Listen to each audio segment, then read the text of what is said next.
With the 7th pick of the 2022 MLB Draft, the Chicago Cubs select Cade Horton, a right-handed pitcher from the University of Oklahoma. The Minnesota Twins have the next pick. This young man, Cade Horton, saw his draft stock rise as much as anyone in this class. He was not on MLB.com's top 200 or in Baseball America's top 300 until recent re-rankings. He's now in the top 35 in both lists because of an incredible College World Series finals. Over final 5 starts, Horton posted a 2.61 ERA, 49 strikeouts, 6 walks in 31 innings. He struck out 13 batters, no walks in 7 1/3 in his final start of the year against Ole Miss. Dan O'Dowd, we've heard of the term helium before, but this is epic and record helium for Cade Horton to get him number 7. It is for me. When you talk about shockers, this is kind of for me, not because of the kid's ability, just because of the limited amount of innings that he actually pitched this year. But honestly, this is a phenomenal athlete. Started the year playing third base for them. And if you can see there, it's a lightning quick arm. He's got tremendous hand speed. He's got well above average slider. Changeup's a work in progress. Command and control a work in progress.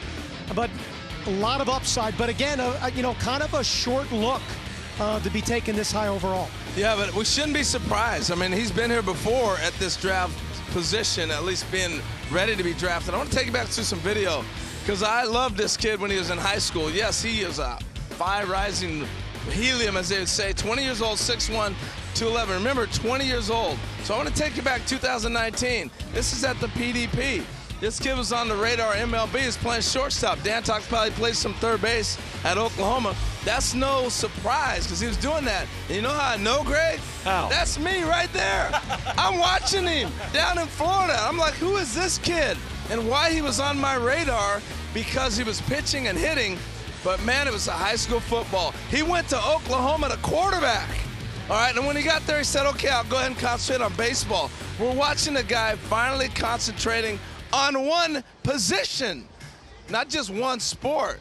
So, Coach, you played Oklahoma. You've seen this kid. Yeah, I like your enthusiasm because I love the kid. If you're a Cubs fan like my dad, this is not a pop-up guy. This is a stud, as you mentioned, in high school. Yeah. Went there to do 2 different things. The biggest thing, if you're a Cubs fan, you want to get excited about your pick, watch the game footage against Mississippi and watch the hitters' reactions. They're dumbfounded. And I talked to their coaches, too. They felt like they would have to run or do something quirky, but they felt like the way he was landing his slider and at 97, they really didn't have anything they could do, and that's the national championship lineup talking right there. Your dad was a Cub fan living in St. Louis? He's from Chicago. I had to grow up in St. Louis with that crap going on, so I had to learn how to argue at a young age. It's good. Hey, Jim Callis, have you ever seen anyone not on MLB.com's top 200, Baseball America's top 300? Now they're the number 7 pick. Yeah, no, and the thing is, Dan's right. There's not a lot of track record because he didn't pitch last year, come back from Tommy John surgery.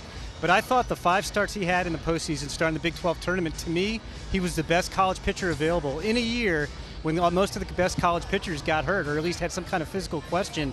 And, we were talking, where's the first pitcher going to go? Is he going to go 10? Is he going to go 12? Well, the Cubs took him at 7, and I don't think this is a reach. I don't think this is a shock. Look, you always need pitching. I think the Cubs just got the best college pitcher in the draft, even if he doesn't have an extensive resume. And I remember Harold loving Cade Horton, talking about him in 2020. If he would have been signable out of high school, he's probably a top 50 pick back then. So, really interesting pick. We were hearing buzz that Horton could go 7, maybe 8, 9, 10 in that range, and the Cubs came and got him. I like the pick. Like I said, I'm on board. Best college pitcher in the draft. Best college pitcher in the draft, Cade Horton, who goes to the Chicago Cubs. He ended the year touching 98 on the radar gun. Jim, thank you very much.